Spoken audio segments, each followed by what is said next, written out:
Doncs, bona nit a tothom.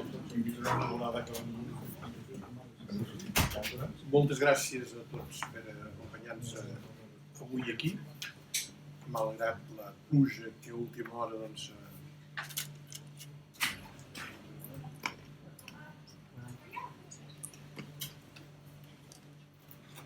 en primer lloc, excusar la Túnia Batlle, que és qui ha fet el pròleg del llibre i que inicialment tenia de fer la presentació però que no es troba en dorm. Doncs em tocarà a mi parlar una miqueta més, potser, i sobretot al David.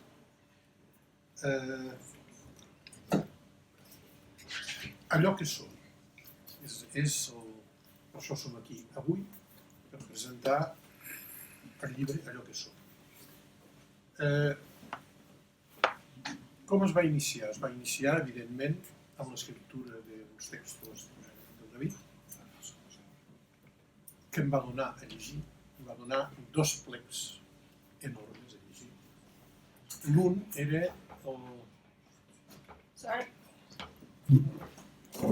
Passeu, ja.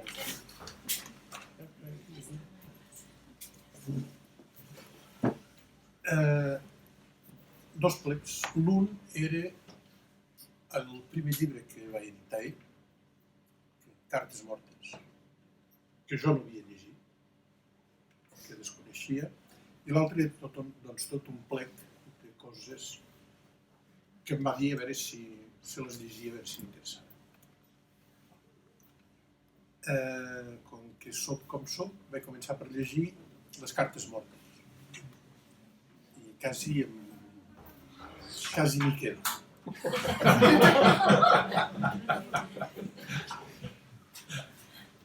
Jo em vaig pensar que m'havia donat allò,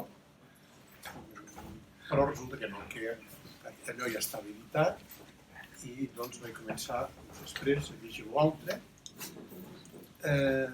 i a partir d'aquí ens vam veure i vaig dir, mira, jo trobo que hi ha 2 tipus de textos a dins del blog que m'has donat. Hi ha 2 tipus de narració, al meu entendre, molt diferents. Hi hauria possibilitat de separar-ho. Fes la proposta que vulguis, fes-ho com vulguis i en parlem. I com que em va dir fes-ho com vulguis, doncs li vaig fer una proposta. Li vaig fer una proposta amb els textos que jo li vaig dir de prosa poètica. Se'm va quedar mirant amb uns ulls i finalment vam acabar, vaig donar la tria, ell va mirar la tria que hi havia, va afegir, va treure alguna cosa, va modificar algunes coses i finalment ens vam posar d'acord i el producte final és aquest. És aquest. A la col·lecció de cobertes negres de Neu Editors i ratlla de color. Altrament diríem la col·lecció de poesia perquè estem acostumats a classificar-ho tot i s'ha de classificar. Jo quan vaig muntar l'editorial, la meva idea era no tenir col·leccions i posar-ho tot junt. És un error evident, la prova és que hem tingut de canviar. Doncs aquest ha acabat a la col·lecció de poesia. No sé si el David estava molt satisfet o no, perquè l'altre dia em trobo un tuit que encara demanava per què estava a la col·lecció de poesia. Poesia ve del llatí poesis. És un mot que ve del grec pioesis. Tots coneixeu la llegenda, el mite d'Orfeu i Eurídice. Orfeu, que era el músic que és capaç d'endevinar tothom que té al costat, que fins i tot s'atreveix a anar als inferns a recuperar l'estimada Eurídice, que ha mort perquè l'ha mossegat una serp.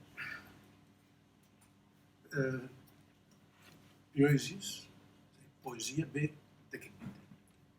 L'origen és el mite aquest.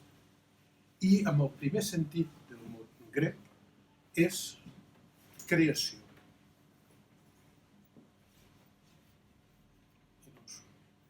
Com a mínim fins al tractat de poètica d'Aristòtil, poesia és creació. I jo crec que això és creació amb els mots, a partir dels mots.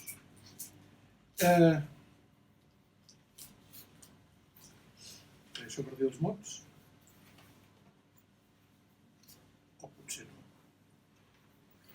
Més que de parlar, de dir sí o no, jo crec que la solució passa per anar al text. I doncs us dono un primer gust del text. Estiu primigeni.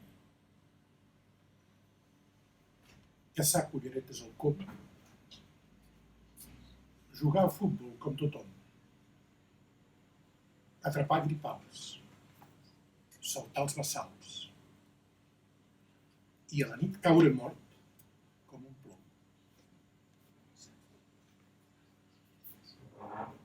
Aquesta sí. Indiscutible. Tot i que era mig broma. Jo Indiscutible, sí. és la primera vegada que em diu que tinc raó. No, de fet la tens quasi sempre, però que te ho diguis una altra cosa. Continuo. No el llegiré tot, Els amants. Cada nit se sent una mena de repicó en un mur d'un edifici antic. Exactament a l'indret on molts anys enrere hi havia hagut una portalada, ara tapada per maons. El so és com el record d'un cop sec d'artells.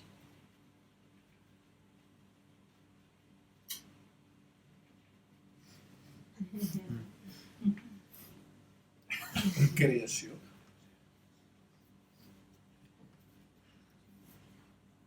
Perspectiva.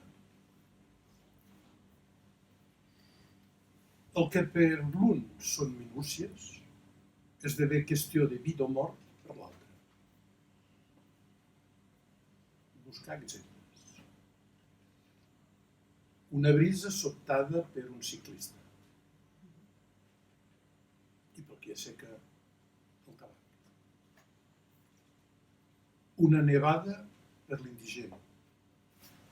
O pel propietari d'una casa amb calefacció. L'absència d'una com.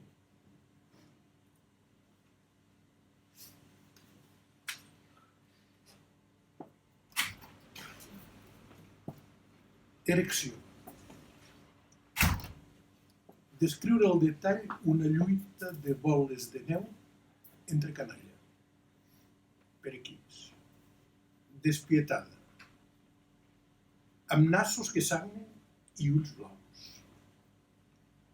D'alguna manera, establir un paral·lelisme entre la batalla campal i la relació entre els escriptors en una mateixa llengua.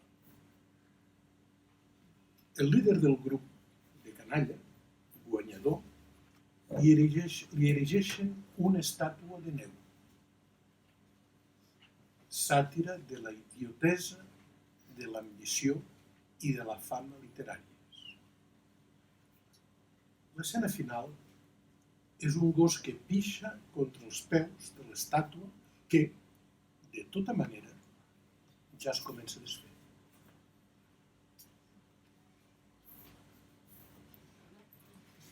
Que cadascú decideixi si he tingut raó o no. Reconec que me la donava reconec que me l'ha donat.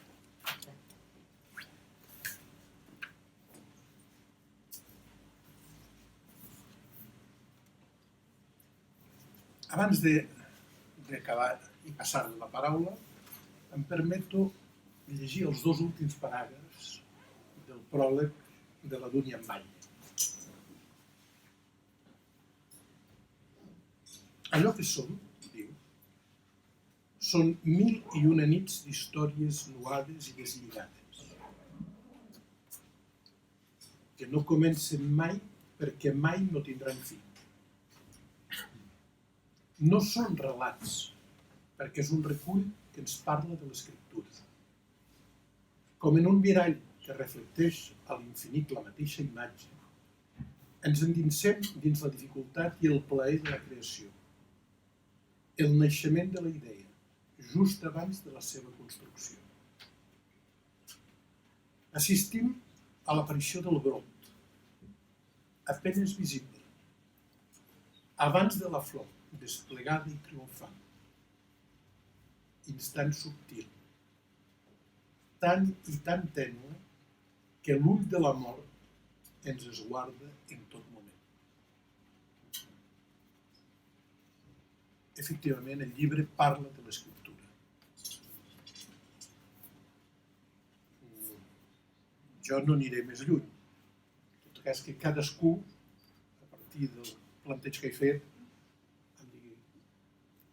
si està d'acord o no. I sobretot, jo crec que val la pena llegir entrant, a nivell com si hagués estat una, la paraula ara em surt en francès, una botada. Diu, si el llibre està ple de blancs. Efectivament. El llibre està ple de blancs, perquè cada text s'ha de llegir, tornar a llegir, i permet omplir tot el blanc que hi ha, i encara en falta, jo quasi posaria un full més al mig, per poder... Jo crec que dona per fer això i un tros més. David, ara toca a tu. Gràcies.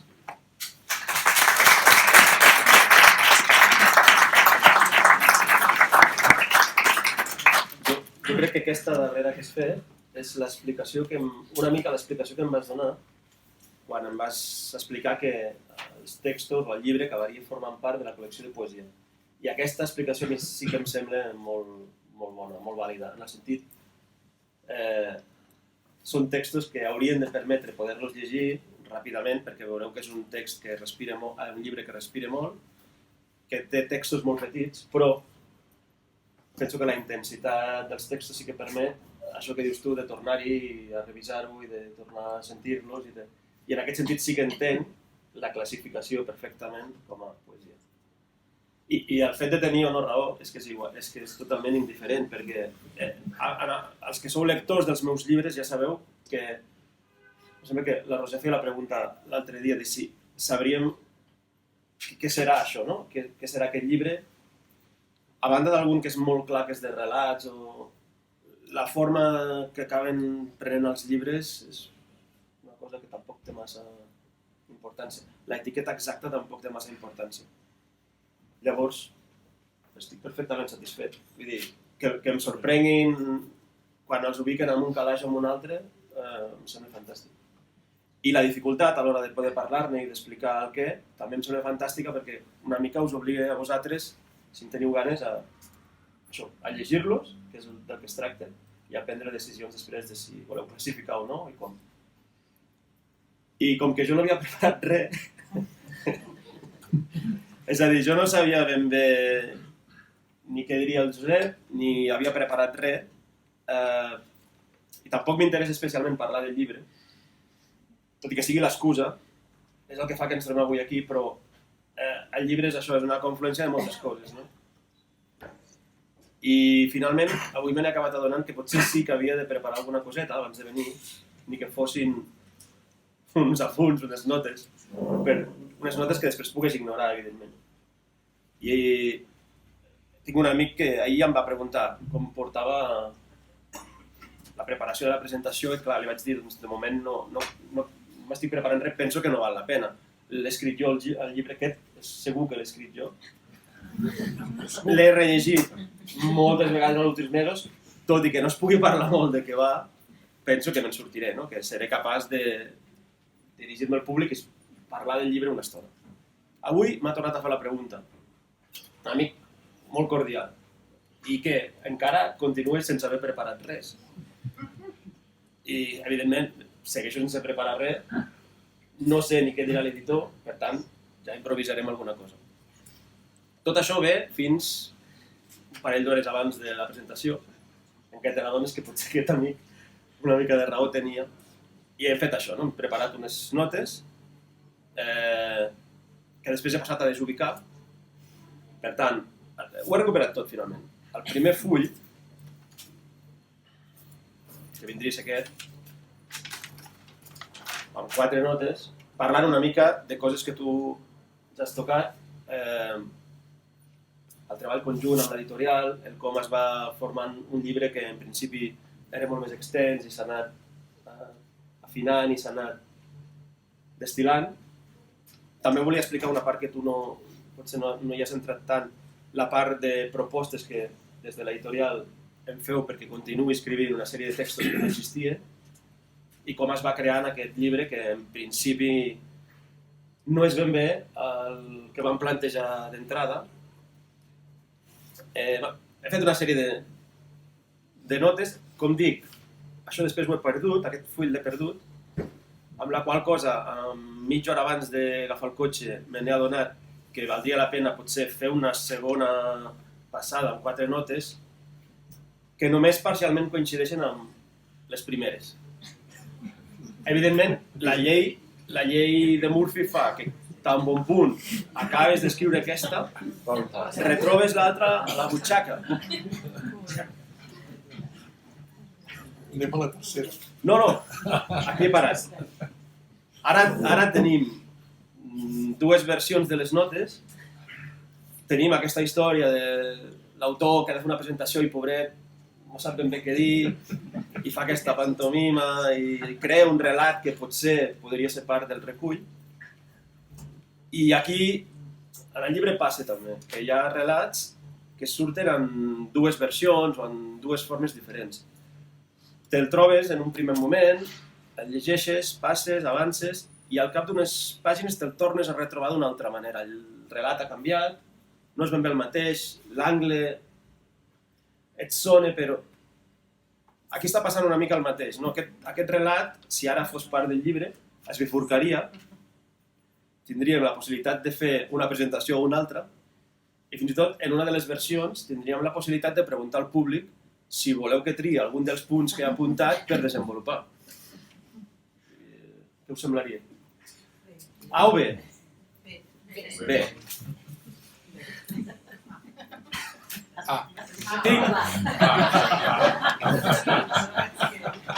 Tinc uns quants punts, el de l'editorial ja l'hem tocat, està fora.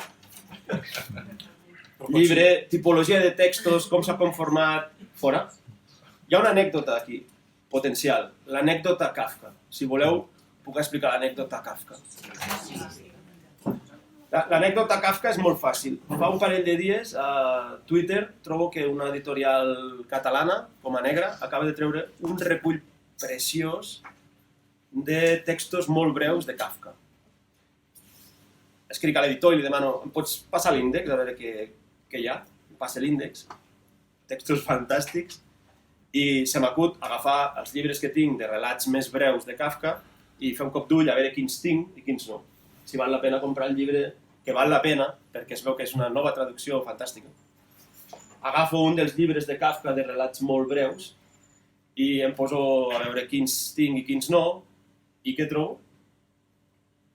Escrit a dins del llibre. Doncs, us ho creieu o no, en aquest llibre de relats de Kafka trobo 2 dels relats que estan a dins del llibre.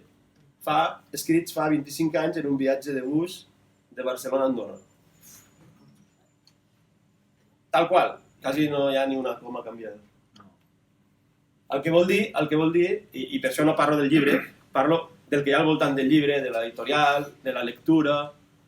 El fet d'estar llegint aquest llibre mentre jo pujava de Barcelona a Andorra I el fet de tenir aquests espais en blanc al llibre que permeten escriure un relat o un poema o un que vulguis. No, res d'això està basat en Kafka, res del que hi ha aquí està basat en Kafka. O sigui, m'agradaria. Però la intensitat... Que n'hi ha de kafkians. N'hi ha de kafkians, potser. I la intensitat del que estava llegint feia que jo hagués de parar un moment, mirar per la finestra, rumiar, se m'acudia aquesta idea, l'anotava. No me'n recordava que l'inici d'alguns d'aquests relats havia estat aquell viatge, evidentment, fa 25 anys, ni que havien estat inicialment anotats en aquell llibre, ni que casualment són els primers relats que ven. O sigui, pràcticament, relació del llibre amb mi mateix, amb les meves lectures, amb els lectors, amb els editors, amb la tradició, perquè si no llegeixes difícilment se t'acudirà gran cosa. I d'aquí, si em permets, una relació i una diferència. Aquest altre llibre que es presta a la comparació que vaig fer amb la Mònica Armengol, amb l'editorial Andorra, es presta a la comparació perquè també va acabar ubicat en una col·lecció de poesia. Quan jo vaig escriure els textos no pensava estar fent poesia, no em considero poeta i no crec, encara que em contradiguin, no crec fer poesia. Casualment, sense fer poesia i sense tenir la intenció i malgrat tot, dos. Torno a recordar. Poesia, inicialment, és creació. Això em serveix també, més xarxa, més relacions. He portat aquest llibre per fer aquest vincle, però també hi ha un text d'aquest llibre que hem demanat que ens deixin publicar des d'Andorra perquè havia aparegut en un altre llibre meu. I també hi ha textos dins del llibre que dialoguen entre ells. També hi ha aquest que has llegit tu, per exemple, dels amants, hi ha un text, però la conclusió al text és el títol. Si el títol no és els amants, aquella porta i aquella trucada a mitjanit no té cap sentit. És a dir, hi ha moltes peces del llibre, de fora del llibre, que es van connectant. Això és amb una lectura, diguem. Amb una, sí. Perquè hi ha d'altre i fer llegir. Doncs, sí. És un dels elements que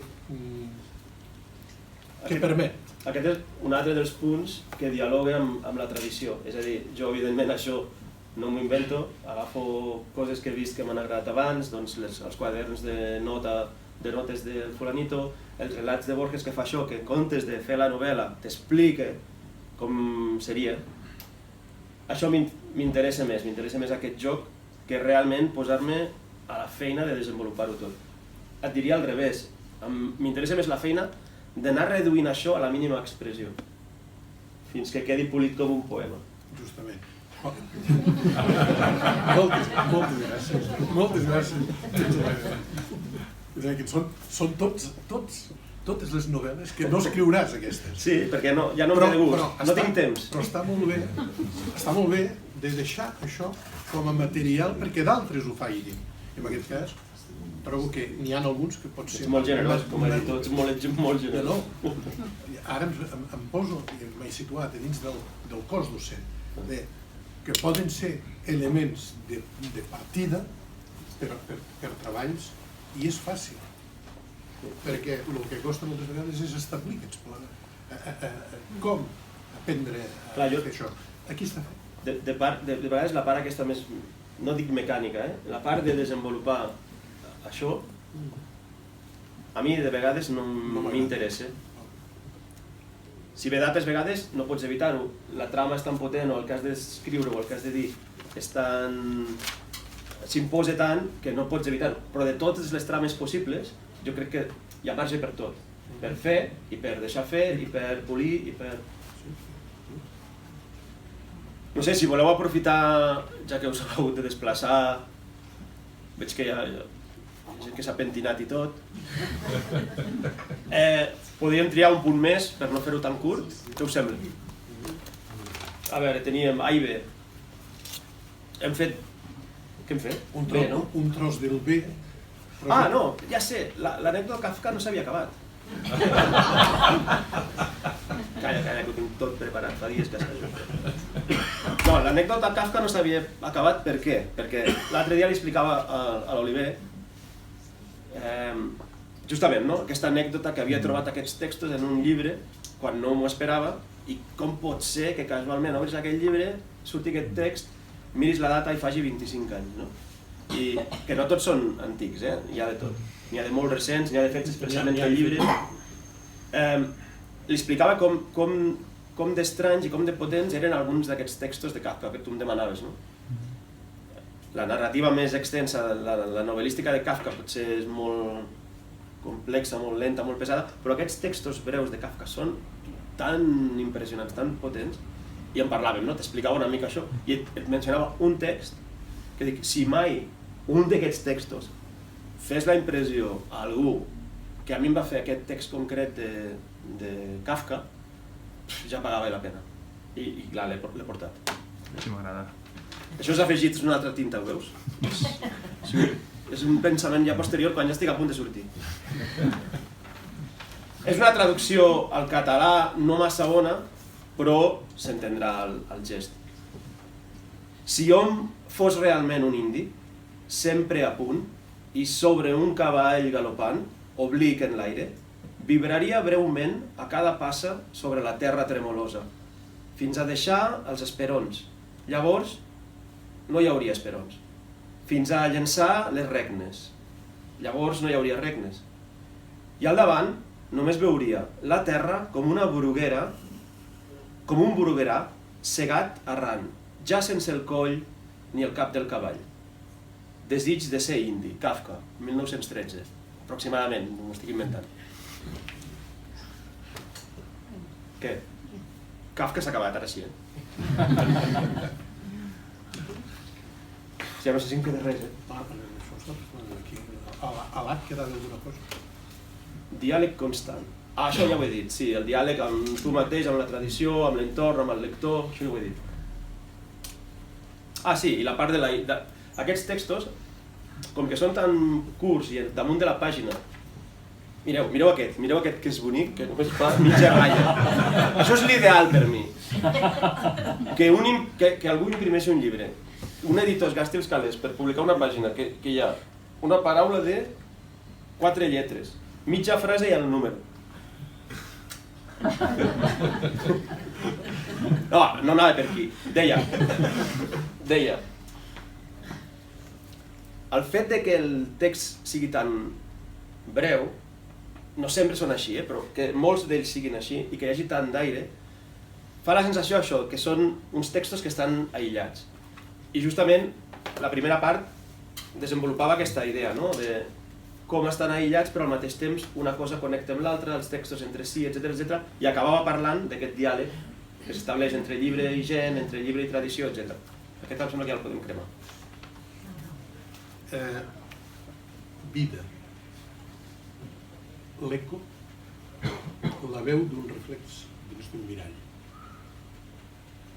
Aquest deu ser profund perquè encara no l'he entès. Per això hi ha tot el blanc.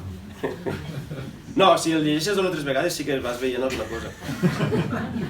Falta la mirada, la teva, A la primera no. No sé què més dir-vos. Jo aquí esperava que em diguessis... Tens raó. Tens raó. Sí, mira, hi havia un epígraf aquí que diu, confirma'ls i el públic menteix, poesia o no? I fixes, ja ho has cremat, això. Si ho vas dir al Twitter fa 2 dies. D'aquí s'ho dit tot. No estàs segur. No ho sé. Què us semblaria si ho deixéssim aquí? És massa curt? És massa... Voleu saber alguna cosa? Us pica molt la curiositat?